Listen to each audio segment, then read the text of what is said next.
WrestleMania is 2 weeks away, and we need to go over what we think of the match build so far. There's a lot of misses right now. There's a lot to talk about. I think that this might be one of the perfect cards that we could have with not a lot of good storytelling to get to the matches. So let's get into it. But before we do, if you are new here, be sure to subscribe. We drop wrestling content for your viewing pleasure all the time. Joined by MVP and the sick kicks behind him. How are you, MVP? Doing good. How are you? I'm good. So we need to go over. I have no notes for this episode. I just want to talk about raw emotion, how we feel about the WWE WrestleMania card. You agree with me on this, right? The card looks phenomenal. Mm-hmm. There's like not a miss on this card. It's the story to get to the matches that is just suffering right now. It's terrible. So just to start us off here, so the women's tag team title match. So I'm not going to go over the story of this. I think it's fair for a story. I mean, they're building to the fatal 4-way. I don't know who I really want to see win the match coming out of it either. It's one of those matches that are just designed to get all the people on the card, right? Yeah. Yeah. So what do you think of the match build so far? I mean, it's fair. Yeah, it's fair. I know originally you wanted it to be like a TLC. Yeah, I did. I felt like it needed something because, like, with all these people in there, it's like a fatal 4-way doesn't do much for me, but a TLC is going to like pique my interest a little bit. But then when you look at it, like if we look at it right now, the only people doing really cool bumps in this match, it'd be Lyra, maybe Lash. I don't see Nia Jax doing somersaults off the ladder. I don't see anything crazy. Charlotte Flair is going to be safer because of her knee and all that. So, maybe it's just better to just do this and maybe the Bellas win just to do that. I guess. I don't know. But build wise, I mean, yeah, it's there, right? So, well, I mean, isn't there maybe a threat that the Bellas won't be able to do this match with the Nikki Bella injury? her ankle injury. Yeah. What I've been seeing is she's been rehabbing frequently throughout the week to like get ready for Mania. So yeah, I don't know what they do if she can't go, because I mean the only other option is, well, the Bellas can't do it because of Nikki. So maybe throw the Kabuki Warriors in, but then that throws Io Sky into the abyss. So with absolutely nothing. So I think they're just going to hold out hope. And worst case, if Nikki can go out there, I mean, it's a fatal 4-way. It's not a TLC. So you got to be tagged in the match. Maybe Nikki just stands on the apron most of the match. I mean, there's no other option for her at the point. So let's go into something that's going to be a ladder match. Penta versus Dragon Lee versus Rusev, JD McDonough, and that boy bouncy Javon Evans. So I wish they would have announced this a couple of weeks prior, because then we can get a good story going. Right now, they tried to play it off. I don't know if you caught it on Raw, but I heard Michael Cole like, yeah, they've been doing, advancement matches on main event. And no, you have not. Like, no, you haven't. No. No. And if you did, it was months ago. It wasn't now, I mean, so it's fair to say there is no real build, but Penta has kind of been around all of these individuals in some way, shape, or form. And I think Javon Evans is going to really impress in this match. Oh, for sure. OG cut her off the ladder. Come on. Yeah, we're going to see some wild stuff. Dragon Lee, phenomenal. He has good chemistry with Penta. Yep. The only oddball in here is like Rusev. Is like, where did you come from? Where did you been in main event hell for months, and now all of a sudden you're in a title match? JD McDonough is going to do good. I mean, it's a lot of good people in that match. Rusev is the oddball in there, but he's there to, do powerhouse moves, maybe power bomb someone through a ladder or something like that. So probably going to see a Mexican destroyer through a ladder. Probably going to see that from Penta. What I will say about the build, I like how Penta has been coming across on TV, where it's been like, you know, he came up as a dominant champion. He's like, if you want this, climb and then fall. And then he's pretty much telling you, like, you don't see a champion saying, like, I want to put myself in this type of match. But for his character, it works because he said, do that and try to get it from me because I have no fear. Zero, you know, doing the whole thing. So I like how he came across as like, I don't care. Like, that's my kingdom up there. I'm not scared. Like, I don't mind being up there. So, yeah, we'll see about the build. I mean, they only got 2 weeks to do it. And it's not like they need a lot of storytelling. It's just 5 people going into a ladder match. So it's not like you need, you know, something absolutely crazy happening on TV. So, Finn Balor and Dom Mysterio. So give me some thoughts that you have on how this build is, because just real quick notes on it. They get the match kind of announced, and now they're doing like vignettes on each other. It's like, can we get something in the ring? And by the way, Dom Mysterio's promo on Finn was during a commercial break. So that shows how much you care about this feud, right? But give me some thoughts. I mean, there's a lot going on in the shows. I mean, you had to have Finn off of TV just to, you know, to sell the beatdown that the Judgment Day did on him, and then you know, him coming back to actually challenge him, you know, to attack him, to challenge him. Yeah, it would have been nice to see a lot more in ring interaction between the two, but there's a lot going on. I guess the only way they thought they had to, you know, build this matchup was through vignettes. So yeah, I hear you. And I do see a lot of people online in like some wrestling columns and all that saying like, we need the demon. I'm like, we don't need the demon. No, right we now. don't need the demon. Just for the main fact that like, you can't just pull the stops out because it's WrestleMania. The story has to warrant it. So if Dom wins at Mania and Finn gets his ass whipped again the night after Mania, the Raw after Mania, maybe Demon Finn comes at Backlash, you know, and does something like that. But we do not need it right now for the first match in the feud, because I assume this feud will go on. I don't think the demon is needed at all against Dominic Mysterio. Right. Yeah. Come on. Come on. That's a fair point. Okay.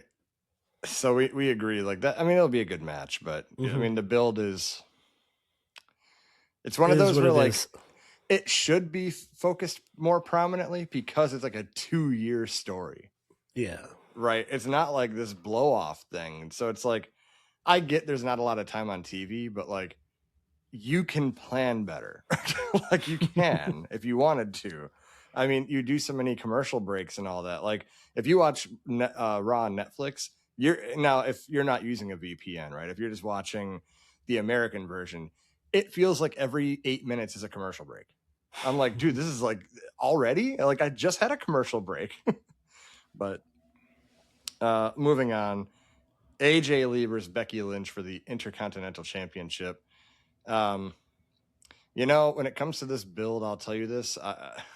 I told you the nostalgia is wearing off very fast for me for AJ Lee. And there's a couple promos where she came off more serious that kind of got my attention, but she does a lot of these goofy faces while she's doing it. Like, and I'm just, it throws me off. But I just really want her and Becky to be over with, because I feel AJ Lee is better suited as, if she's not going to be full time, then drop the title back to Becky and just, well, hear me out. Have those matches every couple months with someone, like you come back. But here's the problem. I don't want Becky to win the title. I want her to be back in the main event scene. So there's a catch-22 here. Is like, you can't get everything you want. That's why I kind of wish Becky would have interfered in her match with Bayley and gave Bayley the title. And then that way AJ and Becky could have just feuded because they hate each other. But this title doesn't belong on either of them. So that's like part of the booking of this feud. Give me your thoughts. Am I out of left field here? I say AJ Lee retains, so that story ends. But then when is she going to be on TV again? It's okay. Part time. It's okay. It'll be all right. I don't know. Eventually, drop it to Bailey. Run it back if with her Bailey. and Lyra don't win the tag titles. No, they're not going to. They're not going. They're not going to. Okay, so Rhea and Jade. Hit me with this build is all over the place. Mm-hmm. I think that they're still trying to figure out what to build to. They don't even have a story in set motion right now. Like, we don't even know what's going on. Tell me what you're seeing on SmackDown. So, just on like ability alone, Rhea Ripley is the heavy favorite. Correct. To combat this, you add Michin and B-Fab to the mix, and now it's been what, last 2 weeks, 3-on-1. Yep. And then you add Io Sky back into the mix. So you have some kind of a hope for Rhea Ripley. But yeah, like you said, this has gone all over the place. I'm not sure dropping the title to Rhea is the play here, but you do got to make it where Rhea Ripley isn't going in the heavy favorite. Right. Yeah. I mean, okay. I got to rewind all the way back here because it's all over the place. Mm-hmm. Michin and B-Fab, I just felt it was weird to join her when they were getting, beat up by her and she was getting beat up by them. So I can look past it. I will tell you this, SmackDown, you did see SmackDown? Yeah? Yeah. Okay. Michin and Rhea freaking cooked. Yeah. Michin, I'm like, where has this Michin been for all this time?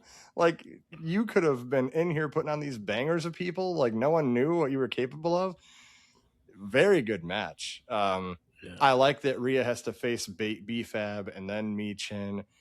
But now the mysterious Io Sky that has no Mania plan has showed up to help Rhea. So maybe next SmackDown is Rhea and Io versus B-Fab and Michin. Maybe, but I mean the story now has moved from, your body is this, but my body's that, and I like my body over your body. And then they're like, okay, this ain't working. Let's do a numbers advantage against Rhea. How is she going to overcome 3 people? And I mean, Jade is one of those people, like, I like her in a faction, but then, like, I feel she's too powerful to be in a faction. Like, she don't need help.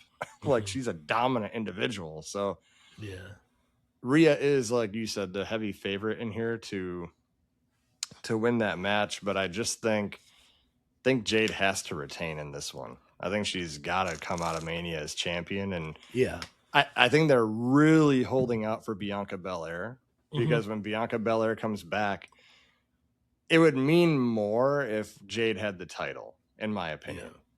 And if Rhea, here's the problem with Rhea. If she wins the title, who the hell is she going to fight? Like, she's got no one on SmackDown to go up against. So that's where I'm at on it. So do you have anything else about this match? No, you hit it on the head. Yep. So let's move on to, okay, we got Seth Rollins versus Gunther. So this one has been really thrown together. And the problem is like, I get it. I think they were really holding out to see if Braun could come back, maybe Rey Mysterio. Yeah. And then last minute, like, okay, this isn't going to happen. We have to pivot. But if we pivot, how do we do that? I like getting Gunther on the card. I like Gunther and Rollins, 2 solid main event superstars. The problem is one's gimmick is ending careers, and one's gimmick is I need to get revenge on the Vision. Yeah. So it kind of feels like, why the hell? The only way I can accept this is if Gunther was paid by Paul Heyman to take Rollins out. I mean, it's really all the story you can tell. There's nothing else you could tell about this. But give me some thoughts. What would have made more sense was having a match for the IC title with Penta, because you still have Dragon Lee. All right, so Monday, everyone's thinking that they're gonna Penta and Dragon Lee are gonna run it back, but then you have a random match against Kofi for the IC title. So it's like, if you would have had Penta and Dragon Lee run it back, you can totally add Gunther in there, and the story made sense because Gunther has already uh, wreaked havoc on Dragon Lee because it's still connected to AJ Styles, and with Penta and Dragon Lee having mutual respect for each other. Oh, you could have totally built a story around that where Penta's just helping out his buddy, to thwart the bully Gunther. Yeah. Would have made a lot more sense. But given we don't have Ray and we don't have Braun, but we got Seth, and Yeah. to add more people to the match, we're gonna have this big ladder match for the IC title. Let's just put Gunther and Seth together. Uh, Yeah. we got 2 more weeks to build on Raw.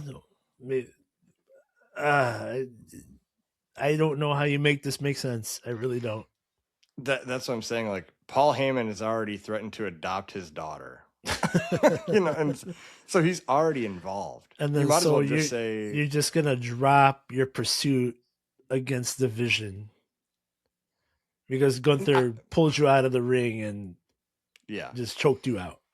I think that's why you have to kind of include Heyman here. I mean, like, Gunther's not like aligning with them, but like a mercenary for hire. Kind of like, Okay. you're like, Paul Heyman's like, I need to get rid of Seth. I want him gone forever. Who can kill his career? Well, I'm going to make a call to the career killer, take him out so I never got to deal with him again. That's really the only story you can tell, in my opinion. I mean, what else would Gunther, why else does he want to go after Rollins? It just don't make sense, Yeah. right? So, yeah, that one's all over the place. And it hasn't even barely started. Okay, this one, okay, if you're watching right now, this one is probably going to take about 10 minutes to get through. This one right here has a lot to talk about. Sami Zayn and Trick Williams. We got to talk about the United States Championship. Carmelo Hayes is off WrestleMania, I guess. Yeah. I guess he's not going to be a part of this. Sammy Hogan said, that ain't going to work for me, brother. And he took the title back. And the thing is that the only person that looks really good here is Trick Williams. The stuff he was doing with Lil Yachty was so funny, so good on SmackDown. Trick Williams is a superstar, and the crowd loves him. The crowd clearly hates Sammy. Now, here's the thing. I think that Sammy's losing this to Trick.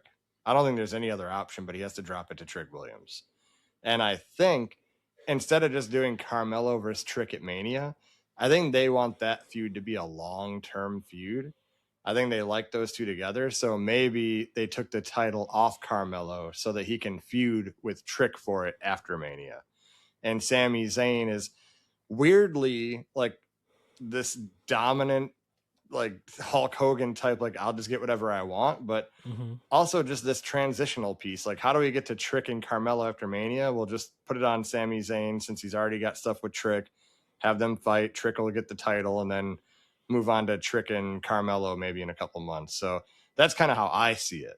Because it just, the only way you could justify to Carmelo, like, you're going to miss Mania, but you're going to have this money feud with Trick Williams. It's going to elevate you too, because it's going to elevate both of you because you're going to get main time on television. And that's a big feud. Like, those two after the United States Championship might be like main event type material, because those two are so damn good. So I talked enough. What do you think about this? What if you add Mello to the mix? You Triple know, threat. I thought that's what they're going to do. And then on SmackDown, Sami Zayn's like, if I beat you, don't want to hear anything else about it. And he beat him. So I'm like, you got to be kidding me. Now I get the story of Sami, like, I'm going to finally take advantage when I have to get what I need. Mm-hmm. But this just ain't it. Like, I just would rather Trick win it and we move the hell on from it and have Sami do that in the main event scene if he wants. I mean, for him, like, I can never win the big title. I've already done the United States title. I can't win the big one. Randy Orton said if you channel that voices, you can. You just got to take advantage. So you're going to do that back at the United States title? Why not just do that in the main event scene? Kick Cody's head off and take the title, take advantage of something. But, you know, I don't know. And then my issue is, so everyone loves Trick Williams, but he's still acting heelish. You know, yeah. I don't know if you agree. Correct me if I'm wrong. Right after Rock left Nation of Domination, he was that tweener of like acting heelish, but the crowd really loved him. This is Trick Williams. Like, he acts heelish, but he's great on the mic. People love him. Like, when I see Trick Williams, I think of like 1997, 98 Rock. When he finally found his groove into that, like, if you smell what the Rock is cooking, that's Trick to me. It's like that tweener of like, I'm a heel, but the crowd loves me and I can acknowledge it. Like, he's a perfect character for this. You know, he's perfect. But then you have Sami Zayn. What is it? Is he a face acting heel? He's a face. He's the face version of Drew McIntyre. I'm always getting screwed. I'm always getting screwed. Yeah. I'm going to take what I want. That's what he is. He's like the exact opposite of Drew McIntyre. Like, I'm always getting screwed. But instead of being a heel about it, he's like, you know, I am a good guy. I love you guys, but I got to do what I got to do to win the title. You know, like, I don't know. Sami Zayn is one of those that, like, he really peaked in the bloodline. Yeah. And now he's just kind of lost, you know. And yeah, I loved him as a character in NXT when he came around. He won the NXT title and Kevin Owens went after him. I like that Sami Zayn, but I don't know. Just Sami as a character, like, I love Sami Zayn, but he's just kind of fallen off. And it hurts the stories because Trick Williams is the clear face going into this match. Like, no one likes Sami Zayn. But I don't know. What do you think about that? Like, am I kind of on the right path? If I think they just wanted to wait it out to get to Carmelo and Trick after this. I think that's like their money feud for this title. But I don't like the idea of keeping Mello out of Mania. I don't either. I don't know what you do with him because he just lost again. Yeah. Like, is he gonna get a third opportunity to like get in here? Then it feels like the story's not about Sami and Trick anymore. It's about, can Carmelo get into the match? That's what the story will be. So they have a lot. They have a lot to deal with right now. You know, and that's what I'm saying is, I think that there is this burden. I've been seeing reports. I sent it to you earlier on a text of like TKO really inserting themselves into stories. And so, yeah, sure. Maybe this isn't all about WWE's writing team. Maybe their backs are against the wall, but if you're TKO, you got to have a social media person who's watching all this, all the feedback online. And you got to look at the WrestleMania tickets and you got to say, hey, what we want to do ain't working. WWE had no problem selling WrestleMania tickets till we got involved. Like, the only reason WrestleMania 40 did so good, you had like 20 to 30 years of stories all built into this PLE that it was a once in a lifetime thing. You're not going to duplicate that every year. No. You know, and last year, like, okay, what can we do? Cena turns heel and kicked Cody in the balls and turned heel and won the title. You're about to do the exact same story with Randy Orton. Kick him in the balls, turn heel, win the title. Enough's enough. Like, we need fresh stories. Drew should have carried the title into Mania, and it should have been a fatal 4-way. The story was there for it. You know, so that's what I kind of think about the writing team is with Sami and Trick. Like maybe TKO thinks that's a money match, but you just keep reinserting Sami into things that like no one wants him back there. Yeah, he's like got no nobody. business being in. Yeah, the only way this match would be cooking right now is if it was in Saudi Arabia next year. It's the only way that it'd be cooking. They'd love Sami there. Okay, let's go into Drew versus Jacob Fatu. Now, this is one of the best built feuds of the whole PLE. Yeah. One of. It's got everything you need. Just hatred, unsanctioned match. They're going to destroy each other. Jacob is not scared. He won't back down. Drew is the same way. The only thing that's missing, because again, every story does have at least one flaw. Every story does, is who attacked Jacob Fatu. Because Drew's already said he didn't do it. Are we just going to forget about it? I think that's what Triple H is trying to get at. They're just trying to just get rid of it. But if I'm Jacob Fatu, like I want to know. Like I'm going to take him out. I'm not going to forget about it. They kicked my teeth out. Yeah. You know, like same with Jey Uso. He got attacked, and then we've never revisited that. We have no idea who attacked him. No. So, and we never will. You know.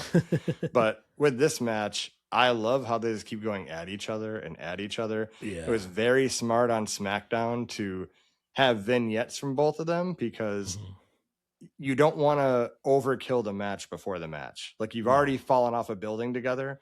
Very smart to keep them off. Next week, maybe they each cut a promo in the ring, maybe a face-off. But I think that you just don't let them get physical again till Mania. Because now it's unsanctioned. Now you let it marinate a couple weeks so the match will not feel like, oh, we just saw this. You know, it'll look fresh. So give me some thoughts. What do you think about this feud? No, you're absolutely right. We got 2 more weeks. Maybe the face-to-face happens in the second week. But I'm cool with 1 more week of just vignettes from the two. Yeah, I think so too. And maybe Jacob gets dropped by a Claymore. Into it, yeah. Yeah, but no more like brawls where it lasts all show. Yeah. Yeah, and please, for the love of God, if I see one more security pull-apart brawl before Mania, I'm going to throw up. It's like 4 times every episode. Like, I cannot. in 4 different stories. Yeah. Yeah. Like, what happened to when they came out and attacked each other? Just let them do it. Yeah. Let them fight. Like, the security kind of kills it once in a while. Like, save that for, like, big-time brawls. We're like, okay, like an Oba and Brock, the security made sense in that one. Mm-hmm. But for, like, Cody and Orton, let them go. Yeah. Let them go. So there's that. Let's go to Stephanie Vaquer and Liv Morgan. This is probably, with the least amount of time they're getting, the best feud on this card, I think. Okay. Just based on how they've been, the stories there, it's gotten real personal. Mm-hmm. It's gotten to a point where they just cannot be around each other. Like, they're going to rip each other's head off. And Liv Morgan is playing that, like, that bitchy heel that you just want to punch, just the way she's talking to Stephanie.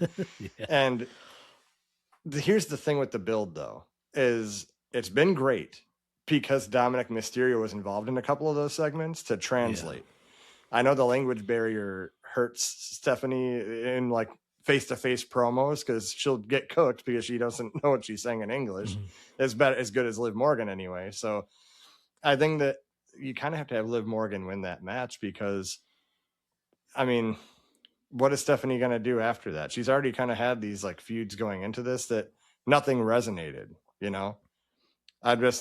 if she beats Liv, like I think Liv is like the top of what she can do right now till she gets a title reign again next time. Unless you maybe after Mania, Io Sky becomes the number one contender, then I want Stephanie to stay champion. But yeah, I mean, I don't know who's really going to win this. I just know that the build has been so solid, so good. So for sure. What do you think about it? So they brought back Roxanne Perez, enter her back to help Liv. I'm guessing one of these next 2 weeks we're gonna have Stephanie against Roxanne. Yeah. But yeah, this is perfectly built. Even the vignettes.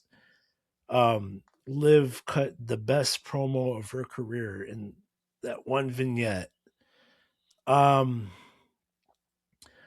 thinking Liv wins the title, and eventually this Judgment Day is going to break up, and Raquel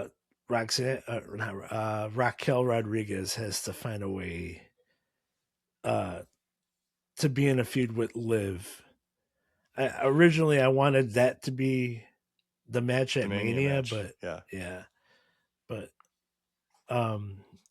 they got money in Raquel.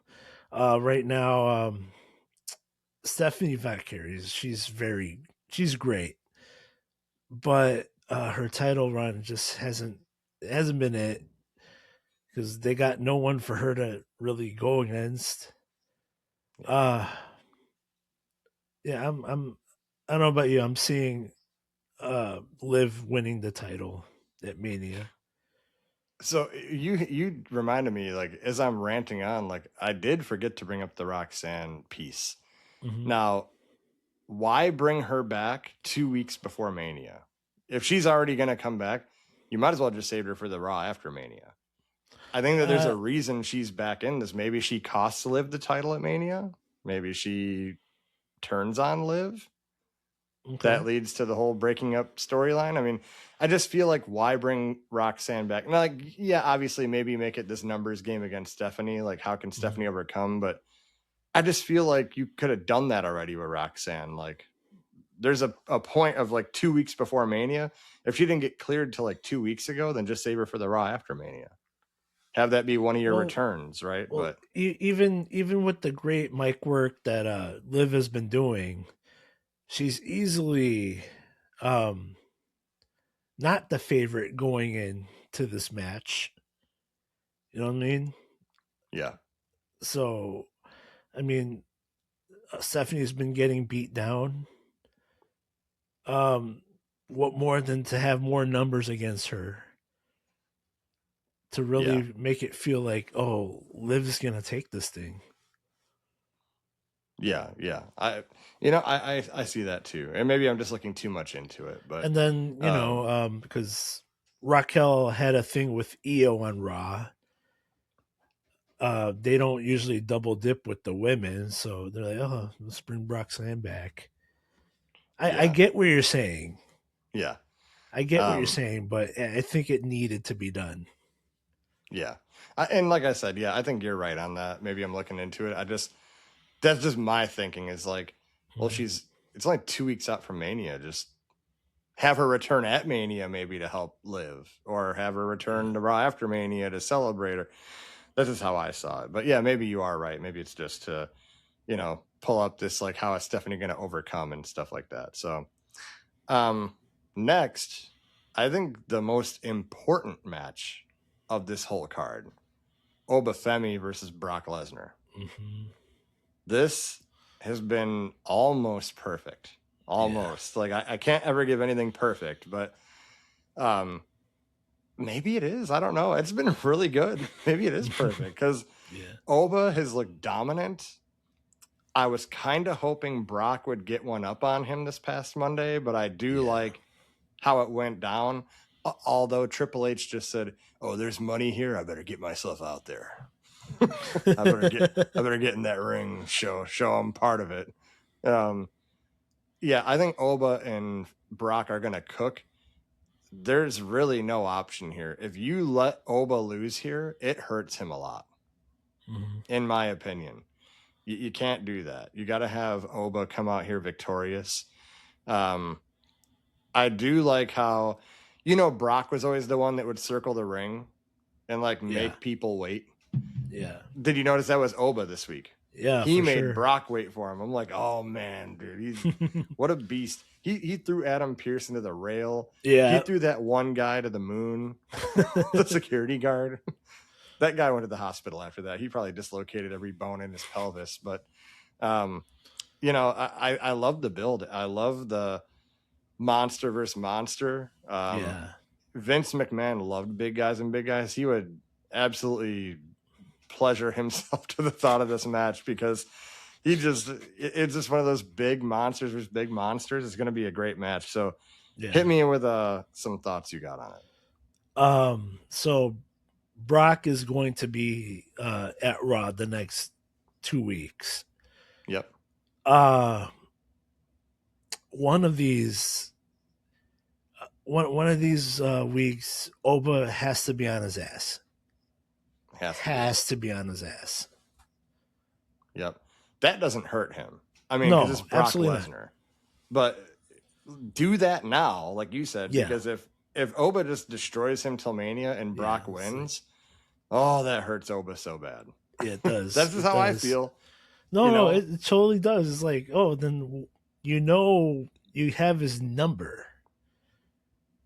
You're obviously going to heavy favorite. You have to win because you're the young guy. But there's no intrigue. There's no mystique. There's no, but Brock. No, Brock's been left laying every week. Oba's got to be on his ass one of these next 2 weeks. And also, like, Brock is very good when he can make business happen if he knows that something needs to be done. Like with Drew McIntyre, he told him, pick up the title, Claymore me again. Like, and even Drew, did you watch Drew on Chris Van Vliet this week? I did. Yeah. He even mentioned that. He goes, the crowd is chanting one more time, and I didn't even have to tell Brock. He got up and let me do it again because that's making money. And I haven't seen Brock do that a lot till now, where it's like, okay, this guy's got to take over the monster guy for the next 20 years or whatever. Put your foot on me. Put your boot on me, point to the sign. Like, I think Brock, I know the rumor is that him and Paul Heyman said he shouldn't lose till his retirement match, but I think that Brock knows this is the way to do business for this match is Oba's got to beat him. And I don't want him to Goldberg him and like completely decimate him in like 10 seconds. And I want it to be a match where Oba has to overcome Brock because then it makes him look even more strong that like Brock is this dude. He just mollywopped John Cena a few months ago. So that's why Brock's got to get Oba laying maybe both weeks. Yeah. Again, going back to that text I sent you, here's my fear is if TKO is that heavily involved, they look at like the here and now, what's making money this moment. They don't care about the future because we'll just figure that out. They care about business, not the wrestling business. Right. So I could honestly see them telling Triple H, like, no, we need the superstar to go over. I don't care what Oba Femi's going to do in 10 years. Brock wins this match. I could see that being a thing, but hopefully I'm wrong and hopefully Oba wins. But been a solid build, been a very good build. Like you said, Oba's got to end up on his ass. And I would say out of the two appearances, one of them, Oba's got to be on his ass, and one of them, Oba's got to at least say something. I don't need him to cut this long, lengthy promo, but at least give us a little bit of something, a little bit of mic work is what I'd like to see. But moving on, here is a feud that the first week, my interest is through the roof. And now it's probably my third most intrigued match of the PLE. We're going CM Punk and Roman Reigns. I think that we peaked very early. Yeah. Well, they started very early. They started early. They started too early. But so we got real personal, and then it felt like we backed off of real personal pretty quick. And I don't know, that's because someone got their feelings hurt. Certain things can't be said. I don't know. But like, I think that if you would have just kept him one-on-one and kept it on a personal level of like Roman Reigns just having pure hatred for CM Punk about what happened to him leading up to this, then you have a long-term story into it. But now it feels again like here's the build is if TKO or whoever's involved, like, okay, we can't sell Mania tickets. What sells? Bloodline sells. Bring them back together. Like, bring the Usos in there, have them drop the titles. Now they are full on available, unless they're going to tag team with LA Knight versus Division and I Show Speed. That could be a thing, but I don't know. I think that the brawls have been fine going through the tables and all that. I just feel that the next 2 weeks, reel it back to personal. Get back deep into each other so that this match can hit a little bit harder. That's what I think. But you correct me here. What are your thoughts? Well, we have a problem here. Roman Reigns is not going to be on TV this coming Monday. Really? I thought he was. No. His next date is the Raw before Mania. So we're gonna have a Roman-less Raw. So it's CM Punk and it's probably gonna be the Usos. Unless like Solo shows up and kind of makes like keep things interesting. Like Roman did say, he said, whoever or whatever, if you're family, you should want to say something to him. And I know that might have been setting things up for after Mania. Maybe it becomes CM Punk versus every member of the family that feels disrespected by what he did. You know, you could do that, but if you just run it back to CM Punk and the Usos again, what's the point of that this week? There is no you need to say sorry part. There is no this or that. Like, it's just going to be a wasted opportunity. I think if you would have had something like Solo show up, it would give at least a little bit of variety where you could say, look, you know, I don't like Roman any more than you do, but you're not going to disrespect our family like that. You know, like, give something. Maybe have CM Punk have a match against Solo. Then it's something at least different. You know, at least something that would lead to something. But I just feel like Punk and the Usos wouldn't hit as much. That's just me. No. Well, I also don't think Punk's gonna be wrestling before this match. You think they keep him off of matches till Mania? Oh, for sure. I mean, Cody's not wrestling. Cody never wrestles until PLEs. Cody hasn't had a match on SmackDown since he lost to Drew. And before that, when was the last match he had on SmackDown? Well, when he won the title against Drew. Yeah. But I feel Cody Rhodes is the Derrick Rose of WWE. His gear is the 3-piece suit. He's not wearing the gear anymore. Yeah, no, this is interesting how they're gonna do this week. If you got no Roman, it's either gonna be Punk in the ring solo, maybe at the beginning of the night, because you don't have something to close the show with because Roman is not gonna be there. Or it's gonna be another interaction with the Usos. But that's a problem too, because say we stand pat and on the matches that have been announced so far, Usos have nothing for WrestleMania. Yeah. Like I said, unless they do that, them and LA Knight versus Division and I Show Speed, which, by the way, off topic of this, I Show Speed, this is amazing of him being cursed and just not wanting to be there, but he's like, just in the vision. He's like, how did I accidentally get involved in this? Like, this has been amazing. And then the other thing that's been making me laugh lately, the Danhausen cursing the referee at SmackDown, and the guy gets pain and can't make the speak. That was phenomenal, 1, too. 2, Yeah. And a lot of people hated that, by the way, but I thought it was so freaking Oh, funny. come like, no, that's great. on. Lighten up, people. Lighten up. Yep. No, but yeah, yeah, this 6-man tag has to happen. I mean, that's the only way to get LA Knight on the show. Yeah. I mean, originally I thought it'd be another title match between the Vision and the Usos, and LA Knight joining the Vision. No Still longer can get that. He could turn on the Usos at Mania. That's a Mania moment. The only person he really should have a gripe other than the Vision is Speed, because Yeah. Hitting him with the knucks. Well, yeah. didn't he interrupt I Show Speed's live stream or something like that this week? I think I saw him go in there and like attacking him or something.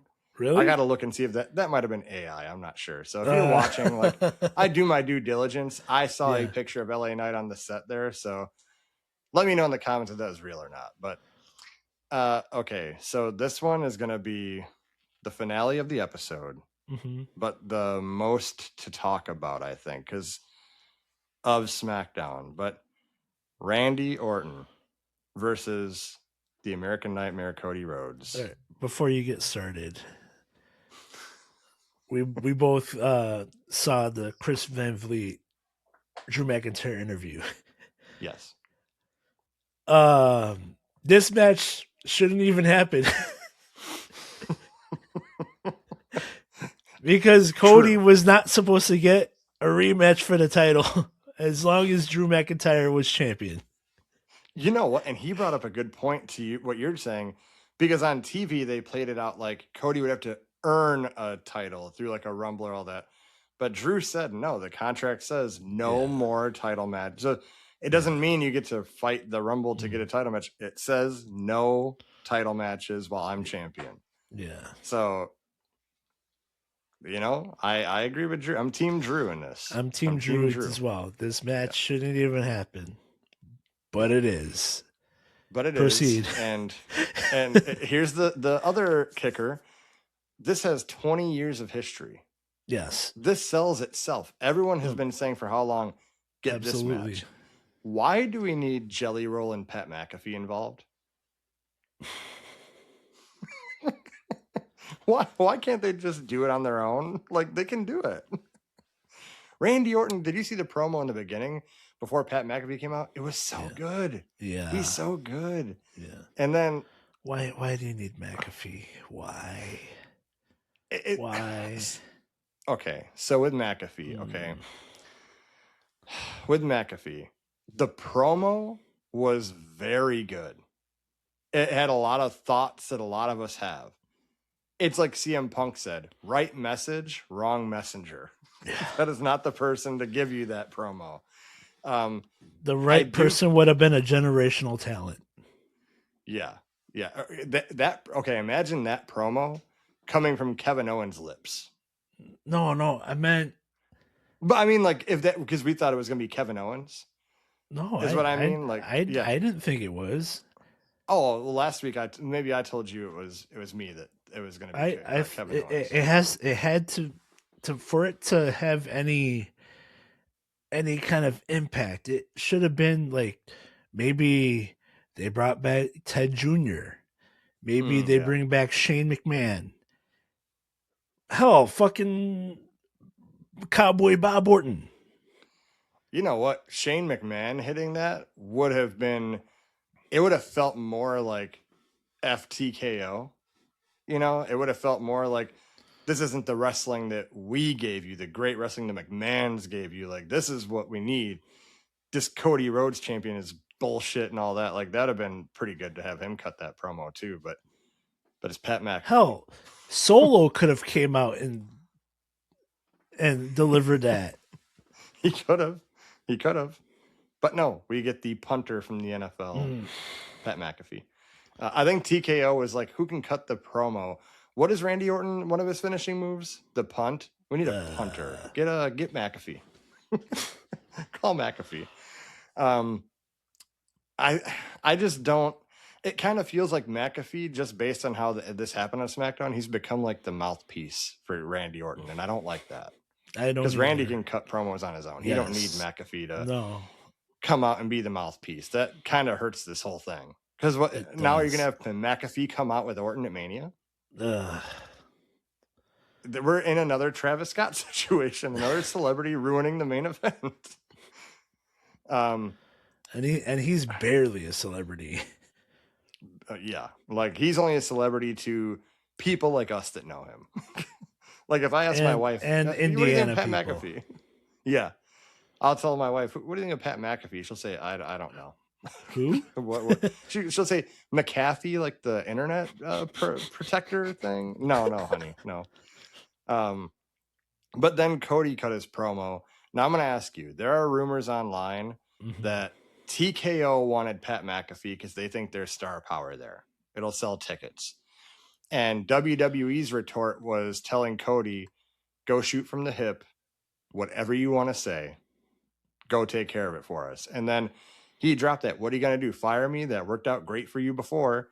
You know, like it kind of reminded me of that. Remember the MJF promo? Where he's like, fire me, Tony. Like it felt like you that. Fucking but, Mark.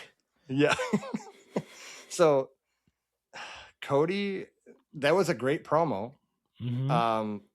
I just feel like this was a no miss situation. This was the moment Randy turned heel. I'm like, we're here. This is what we wanted. It sells itself. And now we have so many hands in the pot of like, why are you ruining this? let it be. Like, let them be. That's exactly what's going on. They're ruining it. You ruined it, damn it. You ruined it. You ruined it, damn it. So basically for the build, we had Orton win the chamber. And then we had a contract signing where he turned heel. That was phenomenal. Then we had a pull-apart brawl that was probably the weakest one we've seen in a year. It was just terrible. With security just pulling them apart and they're just punching each other. And then we have a chance to redeem ourselves this week where Cody could have entered the ring and they could have had words. But no, Pat McAfee's here. Yeah. So that tells me Pat McAfee's going to be there next week and the week after that. And he is a part of this story now. So, any other thoughts on this before we wrap things up? Because it was a build that just like the Roman and Punk thing. It initially set us all off. We're here for it, and now we're 2 weeks from Mania, and we're like, yeah. So Oba and Brock should be the main event because the other two are falling down the ladder fast. So, anything else? To this match or just to the card in general? I guess in general, just anything. Anything you want to see, anything you want to change, the build. Kit Wilson and The Miz versus Jelly Roll and Danhausen. I'm gonna break the fourth wall here, and I'm gonna bring up another streamer on here that I do watch. If you're watching this long in a video, everyone probably has heard of Santi Zap. I want to see Danhausen curse Santi Zap so Jelly Roll jumps off the top rope and he's got to oil up. I'm breaking the fourth wall. Nothing to do with triple threat, but the deal was if Jelly Roll jumps off the top rope, Santi's got to oil up. So maybe Danhausen curses Santi through the screen and then Jelly Roll does it. But yeah, I think that match should get on. I mean, it's one of those where you're going to have a couple celebrity matches here or there. I got no problem. After Jelly Roll's match at SummerSlam, I have no issue with him being involved in a match. I mean, he's put in a lot of work. Even the match with Kit Wilson on SmackDown was pretty good. Yeah, it was for celebrity. Doing power slams off the top rope. Like, my guy. Like, really? That's got to get on. I want Dan. You got to have Danhausen on Mania. Oh, yeah. You have to. Kind of along the lines of the build, one of the final things I'll bring up, they are desperate to sell these tickets. Like WWE has turned into the scalper outside of the arena. Like, hey, I got these two for $100. You want? Do you want to go? If we wait one more week, we could afford it because they're going to drop to like $50 a ticket. Because this is on pace for a record. They don't want to admit this, but it's on pace to be the lowest selling stadium PLE of all time. And that's not good. But now what do you think of the last second desperation? Let's bring John Cena as the host. I like it. Yeah, but like, I like it. Are you that desperate? Like he just WrestleMania without John Cena, man. Come on. But he just retired. It's okay. It's like, oh, by the way, we need you back. He's going to be in California. Months, not too far of a drive from Vegas. Yeah. 5 to 7 hour drive. Or it's John Cena, private flight. Private flight for sure. Yeah. So do you see this is I know I keep saying the last thing. This is the final thing. This is the final thing. Pat McAfee, supposedly brought in by TKO. What do you think about, I'm going to say it. You can roll your eyes while I finish the thought. Rock comes back at Mania, and he's the one that put Pat McAfee there, and they screw Cody over, and Randy becomes this like corporate champion. What do you think of the odds of that happening? Matt left it. Anyway, so if you've been watching this long, I don't like it, but I'm throwing it out in the universe. What do you think if that were to happen? That much, huh? just the head shit. TKO is about business, not the wrestling business. So if this happened, I wouldn't be surprised, but I will still have the reaction of Matt left.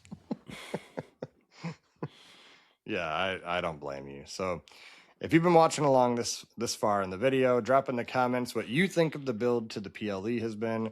WrestleMania is supposed to be the biggest show of the year. Literally, you're looking at every match. There is no filler match. Like, these are all like star matches. Mm-hmm. But the build to get there has just been lackluster. So if we're wrong, drop it in the comments below. Make sure you hit the like and subscribe button and hit the notification bell. You'll see all the videos we drop all the time. We drop them every week for your viewing pleasure. You get to see me and Matt's bright, shiny faces every week. So till the next one, we'll see you, Matt.